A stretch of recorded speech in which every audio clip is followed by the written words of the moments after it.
22대 국회 원구성을 둘러싼 여야 신경전이 벌써부터 치열합니다. 최상병 특검법 처리에도 여야가 입장차를 보이고 있는데요. 이를 포함한 당면 정치 현안들, 육군 대장 출신이자 경기 남양주 을 당선인인 김병주 민주당 의원과 얘기 나눠보겠습니다. 의원님 안녕하세요. 네, 안녕하세요. 김병주입니다. 늦었지만 당선 축하드립니다. 아, 감사합니다. 네. 재선이지만 이제 지역구 당선은 처음입니다. 소감 한 말씀 짧게 해주세요. 네, 먼저 남양주 을 시민께 진심으로 감사드리고요. 당선된 의미는 전 세 가지라 봅니다. 먼저 안보를 좀 튼튼히 해서 전쟁의 위협을 낮추고 생업에 마음껏 종사했으면 좋겠다라는 국민적 열망이 있고, 두 번째는 윤석열 정권을 심판해서 바로 세워달라. 세 번째는 이제 남양주를 획기적으로 발전시켜달라라는 의미로 받아들이고 있습니다. 네. 21대 이제 전공 살리셔서 국회 국방위원 하셨습니다. 22대 국회에서도 계속 하십니까? 아니면 다른 상임위 좀 변화를 원하십니까? 국방위를 계속해야 될 것 같습니다. 왜냐하면 지금 안보가 너무 중요하고 지금 점점 강대강으로 치달리면서 전쟁의 위협이 올라가고 윤석열 정부가 안보 참사를 이어가고 있어서 이걸 바로 잡는 노력을 제가 해야 되겠다라는 생각을 합니다. 보통 이제 선수가 바뀌면 네. 상임위 많이 바꾸시거든요. 네, 네. 아, 그러시군요. 네. 자, 관련된 얘기입니다. 민주당이 최상병 특검법 처리 추진하고 있습니다. 수사 대상이 이제 윤석열 대통령도 포함됐어요. 네. 그 취지가 뭡니까? 네, 그것은 바로 이 사건의 핵심은 장관이 결재한 걸 하루 만에 바꿔서 항명죄로 이렇게 하고 뭐 됐잖아요. 이 지시를 누가 했느냐, 대통령의 지시에 의해서 됐느냐가 가장 핵심입니다. 대통령의 지시로 만약에 이런 장관의 결심이 바뀌어서 이래 했다면은 수사를 방해한 거고 직권남용이 되는 것이고, 그래서 이것이 가장 큰 핵심이기 때문에 지금 그 마지막 퍼즐이 안 맞춰진 겁니다. 나머진 대다수 상임위를 통해서 또 수사를 통해서 밝혀졌거든요. 그렇기 때문에 특검이 필요하다. 그래서 저희는 5월 2일 날 꼭 특검을 추진을 할 예정입니다. 그래서 의결 예정이죠. 네, 그날이. 그래서 아직 여야 합의는 안 됐는데 국민의힘은 이번 총선의 민심을 그대로 반영을 해서 꼭 수용을 해야 된다라고 생각합니다. 네. 네. 자, 본회의 상정부터 대통령 거부권이란 변수도 있고요. 또 재의결 이런 변수들이 있습니다. 이번에 국민의힘이 어떻게 나올 걸로 지금 해야 한다 당위는 말씀하셨는데 예상, 전망은 어떻게 하세요? 저는 국민의힘 내부에서도 이미 특검을 수용해야 된다는 목소리가 나오고 있잖아요. 안철수 의원을 비롯해서 일부 나오고 있겠고, 국민들의 이번에 열망 그런 것들을 총선으로 민의를 국민의힘은 충분히 알고 있으리라고 봅니다. 그렇기 때문에 이걸 꼭 받아들여야 된다. 만약 받아들이지 않는다면은 국민적인 저항을 받을 것이다라고 생각이 듭니다. 그래서 지금 여야 협의가 되고 있지만은 국민의힘은 이것은 꼭 합의를 해서 특검을 해서 명명백백히 밝혀야 된다라고 생각이 듭니다. 해당 의혹 핵심 인물로 꼽히는 이종섭 전 국방장관은 위법을 저지른 바가 없으므로 민주당 고발 내용은 그 자체로 논리 모순이다. 또 이제 공수처의 신속한 수사로 정치권 특검 논란을 불식시켜달라. 공수처가 먼저 수사 결과를 내야 되는 거 아니냐 이런 입장을 밝혔거든요. 네. 여기에 대해서는 어떻게 생각하세요? 그럼 이종섭 전 장관은 현재 핵심 피의자잖아요. 피의자가 이렇게 말할 것은 아니죠. 사실은 이종섭 전 장관은 지금 자숙하고 반성하고 오히려 양심선언을 해야 되는 시점이라고 보는데 이렇게 얘기하는 것은 맞지 않고요. 마치 국민의힘의 논리를 본인의 입으로 이렇게 특검 무마용으로 얘기하고 있지 않나 하는 생각이 듭니다. 지금도 늦지 않았으니까 군 출신답게 또 국군의 수장이었잖아요. 장관으로서 명예를 좀 지켰으면 좋겠다 하는 아쉬움이 있습니다. 네. 개인적으로 잘 아실 것 같아요. 네, 잘 알죠. 상임위를 통해서뿐만이 아니라 그 전에부터 그죠? 네, 육사 동기생이고요. 그렇죠. 네, 개인적으로는 친하지만 저도 늘 공적인 거는 공적인 거고 사적인 건 사적이지 않습니까? 네네. 그래서 이것은 실제 공사 구분을 해서 제가 누구보다도 이 진실을 밝히기 위해서 상임위에서도 많이 노력을 했고요. 지금도 그 노력을 하고 있습니다. 아까 이제 이종섭 장관이 그런 말할 처지는 아니다 이렇게 얘기하셨는데 권성동 의원이 또 비슷한 얘기를 했어요. 검찰제도 보완한 상설 특검 명목으로 설립된 게 공수처다. 공수처도 이제 민주당이 문재인 정권 시절에 밀어붙여가지고 사실은 이게 이제 설립이 된 건데 사실 뭐 그 역할론에 대해서는 여러 가지 이제 논란이 있긴 있잖아요. 근데 여튼 공수처가 수사를 하는데 특검으로 가겠다는 건 민주당의 이중성이다. 이게 이제 권성동 의원 얘기인데 이런 비판은 어떻게 보세요? 공수처가 임무를 수사하는 거를 많이 방해하고 있고 공수처가 제대로 임무를 못하게 하고 하는 것은 지금 여권과 대통령실이라고 봅니다. 방해하고 있다? 네, 방해하고 있죠. 왜냐하면 수사하려고 하는 핵심 피의자를 호주 대사로 임명을 해서 도피성으로 이렇게 보낸다든가 또 출국 금지를 시켰는데 이것을 또 법무부나 이런 데서 또 해제를 하고 도피시키고 이렇게 수사를 조직적으로 방해하니까 공수처는 제대로 된 수사를 하기 어려울 거고 공수처 내에서도 공수처장이 지금 공석이잖아요. 대리까지 공석이고 그러니까 이 임무 수행이 제대로 될 리가 없지 않습니까? 이렇게 공수처를 무능화시킨 것은 현 여당과 저는 여권이라고 봅니다. 그렇기 때문에 이제는 더 이상 공수처가 그렇게 하다 보니까 국민적인 신뢰를 많이 잃었습니다. 그래서 특검에 가서 해야 된다라고 생각을 하는 겁니다. 네. 자, 이제 전문 분야인 북한 군사 이슈 한 두세 가지 짚어보고 다시 정치권으로 넘어갈게요. 북한이 최근까지 5차례 극초음속 미사일 시험 발사를 이어오면서 개발에 속도를 내고 있습니다. 신원식 국방장관은 지난 14일 저희 KBS 일요진단 라이브에 출연해서 북한의 극초음속 미사일은 아직 미완 단계다 이렇게 평가를 했어요. 네. 여기에 대해서 어떻게 보세요? 사실 북한의 극초음속 이런 기술이 날로 향상돼서 저는 심히 우려를 하고 있습니다. 아직 완성 단계는 아닌 것 같아요. 신원식 장관도 밝혔듯이 마지막 활공 단계가 완성이 안 된 것 같고 그 마지막 전까지는 된 것 같습니다. 네. 그러니까 상당한 진척을 보이고 있다라고 보고 있고요. 특히 이번에 한 것은 그동안 예전에 한 3번 정도는 액체로 했고요. 네. 연료를 이번엔 고체로 하는 것은 대단히 의미심장하고 우리에게 위협을 줍니다. 액체 연료를 사용한 미사일은 우리가 탐지가 쉽습니다. 그렇죠. 시간이 액체를 걸리잖아요. 주입하는데 그리고 또 액체를 주입하는데 관리도 어렵고 무기로 하기가 어렵거든요. 그런데 고체는 바로 일체형이기 때문에 바로 사격을 하기 때문에 탐지가 어렵습니다. 그래서 우리가 이런 분야에 대해서 철저히 준비해야 되고 북한은 여기에 핵심적으로 모든 역량을 쏟아서 하기 때문에 마지막 단계에도 빨리 저는 완성이 될 거라고 봅니다. 지금 특히 주목하는 것은 러시아와의 밀착 관계지 않습니까? 네. 북한이 러시아에 탄약이라든가 많은 무기를 주고 러시아로부터 이런 기술을 전수받고 있지 않나 하는 추측을 하고 있습니다. 그래서 러시아로부터 이런 기술을 전수받으면은 빨리 완성이 될 수가 있고 그것은 바로 우리 위협으로 올 수가 있는 것이거든요. 네네. 그래서 제가 러시아 우크라이나 전쟁에서 러시아에 우리가 탄약이라든가 이런 거 적성 무기를 그대로 줘서는 안 된다라고 했던 것들이 다 이런 파장으로 연결이 되는 겁니다. 네.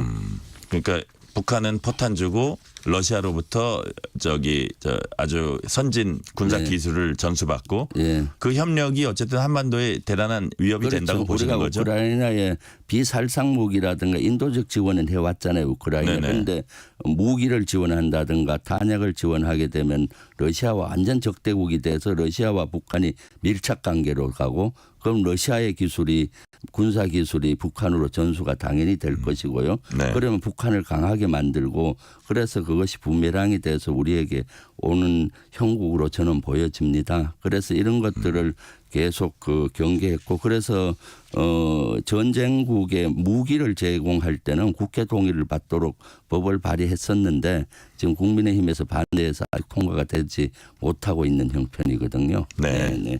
북한 관련 질문 하나 더 드릴게요. 북한이 지난해 11월에 첫 군사정찰 위성 만리경 1호를 우주궤도에 이제 진입시켰습니다. 그리고 올해 3개의 정찰 위성 추가로 발사하겠다고 공언했는데 북한 군사정찰 위성 2차 발사 늦어도 이달 안에는 발사할 거란 전망이 있습니다. 그렇게 의원님도 예측하세요? 네, 사실 저도 4월 15일이 김일성 생일날인데 이때 발사하지 않을까 예측을 했었고 군 당국도 예측을 했었는데 아마 여러 가지 기술적 보완이 아직 덜 됐다고 보여집니다. 그래서 꼭 4월로 한정하기는 뭐하고 기술이 어느 정도 진척이 되면은 발사할 것이다. 빨리. 그리고 지금 우리가 주목해야 될 것은 군사위성의 능력인데 군사위성은 현재 북한은 좀 조악한 수준입니다. 그렇지만 이것도 러시아로부터 기술을 받는다면은 상당히 기술적인 진척이 있을 걸로 보이고 그러면 우리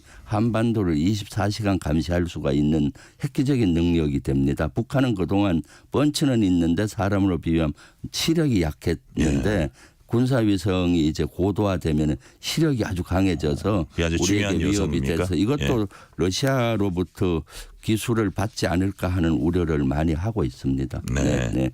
자, 현 정부의 국방정책, 대북정책 이렇게 짤막하게 평가해 주신다면 뭐라고 하시겠습니까? 현 정부 대북 정책은 사실은 강대강으로 치달리고 있지 않습니까? 그래서 점점 전쟁의 위협이 높아지고 있기 때문에 저는 이제는 윤석열 정부도 정책 기조를 바꿔야 된다. 한편으로는 군사력을 키우면서 한편으로는 평화를 만들어가는 노력을 해야 된다. 이번에 총선의 민심에도 이것이 반영이 됐다고 봅니다. 그래서 그렇지 않으면은 전쟁의 위협이 높아지고 그럼 그것이 바로 우리의 경제나 민생의 여파가 오기 때문에 이제 정책 기조를 바꿀 때가 됐다라고 생각을 합니다. 네.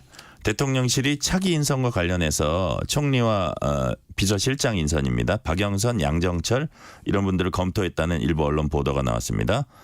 대통령실은 일단 부인했는데 여야에서 꽤 격한 반응들이 나왔어요. 네. 의원님은 어떻게 보세요? 일단 뭐 대통령실에서 부인을 했으니까 검토를 안 했다고. 그런데 아마 검토를 하고 이렇게 만약 흘렸다면은 그것은 우리 야당을 분열시키기 위한 어떤 공작의 수단으로 한 것이 아닌가. 지금 야당에서 압도적으로 총선에 이겼지 않습니까? 그래서 이렇게 사실 쓸 의향이 있는 것이 아니라 한번 흘러보고 그러지 않았는데 대통령실에서 부인을 했으니까 더 이상 뭐 거기에 대해서 언급하는 거는 뭐 맞지 않을 것 같습니다. 자, 이화영 전 경기도 평화부지사가 검찰청에서 공범들과 술을 마시고 회유당했다 이렇게 이제 주장을 했습니다. 그 이후에 약간 그 뭐 장소 시기 이런 게 좀 번복되기도 했는데요. 그 민주당에서는 이제 진상조사단 꾸릴 거고 오늘은 이제 항의 방문도 하고 규탄 대회도 열고 합니다. 수원지검 가서. 근데 이제 검찰은 명백한 허위 사실이다. 조목조목 이제 반박을 하면서 민주당이 검찰 수사 신뢰성 떨어뜨리고 재판에 영향을 끼치려 한다 이렇게 이제 주장하고 있어요. 어떻게 보세요? 이런 상황을. 이화영 부지사의 증언은 대단히 구체적이고요.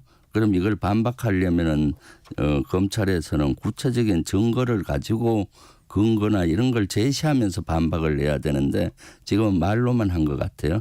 예를 들면 CCTV에 대한 자료라든가 또한 그 수감 기록 같은 경우도 있고요. 네. 그런 것들을 다 공개를 그 당시 일정에 맞추어서 공개를 하면서 반박을 해야 되는데 그런 근거를 제시 안 하고 지금 말로만 지금 하고 있는 것이거든요.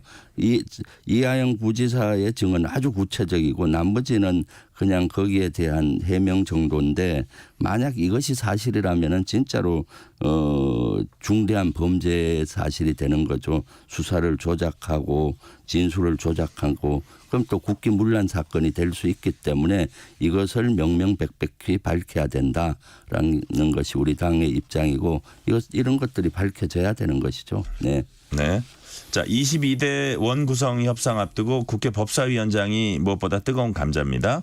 홍익표 원내대표는 법사위원장, 운영위원장 둘 다 야당이 가져야 한다 이렇게 말을 했고요.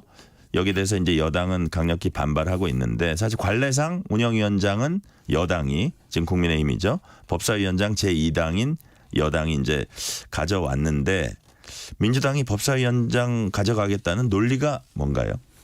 지금 이번 총선 민의가 지금 윤석열 정부의 폭정과 폭주를 입법부가 막아달라.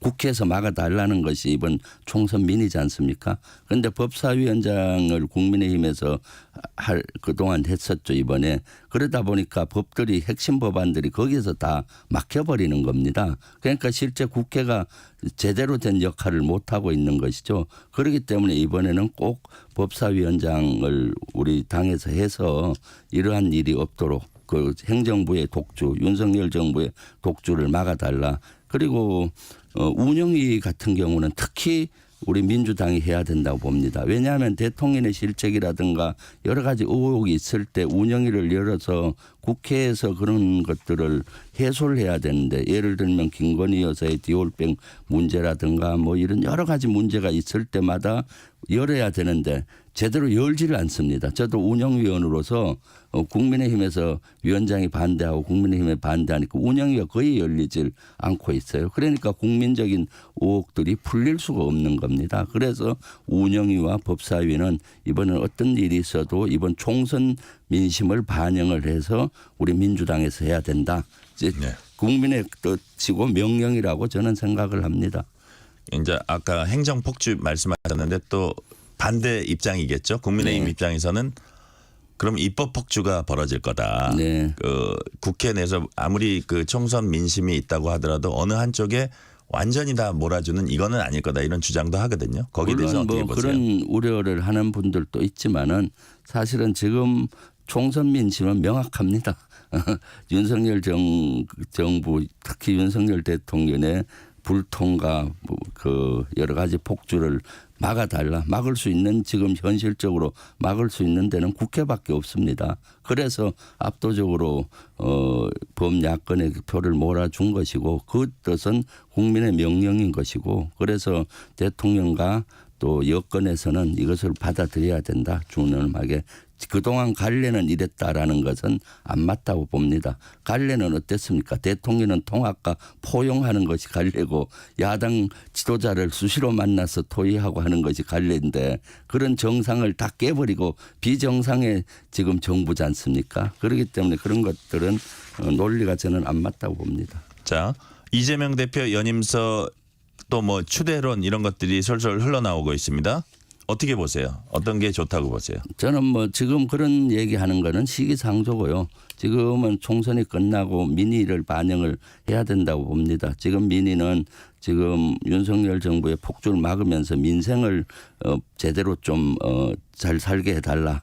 또 안보 참사, 외교 참사 이런 걸 바로 세워달라. 이런 민의이기 때문에 지금은 이재명 대표님을 중심으로 범야권이 똘똘 뭉쳐서 이 명령을 수행하는 것이 우선이라고 보여져요. 그러니까 지금 이재명 대표가 연임을 해야 된다, 안 해야 된다 이런 거는 지금은 좀 시기상조인 것 같고, 그렇지만 다음 대표는 이러한 시대 정신을 잘 수행할 수 있는 분이 돼야 된다라고 생각하고, 그런 시대 정신을 잘 수행할 수 있는 분은 지금 이재명 대표님이다라고 저는 개인적으로 생각하고 있습니다. 네. 어쨌든 그럼에도 불구하고 이거의 본격적인 논의는 차후 문제다. 네.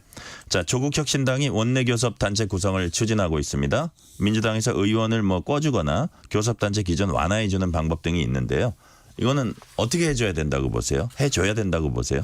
글쎄요, 이거는 뭐 21대에서 얘기할 사항은 아니고요. 조국 혁신당의 당선인들 또 22대잖아요. 네네. 22대 이것은 여야 협의를 통해서 만들어야 되고, 또 이것은 또 제도를 바꿔야 됩니다. 교섭단체 20인에서 예를 들어서 지금 여기에 대해서 뭐 논의하는 것은 전 안 맞다고 봅니다. 이것도 빠르다. 네, 왜냐하면 지금 아직 22대 원내 대표도 못 뽑았잖아요. 네네. 5월 달에 뽑고 그다음 지도부가 결정할 사항이다. 그리고 그 당시 당선인들 다 의견을 듣고 이렇게 해야 된다고 봅니다. 오늘 여기까지 듣겠습니다. 김병주 민주당 의원과 말씀 나눴습니다.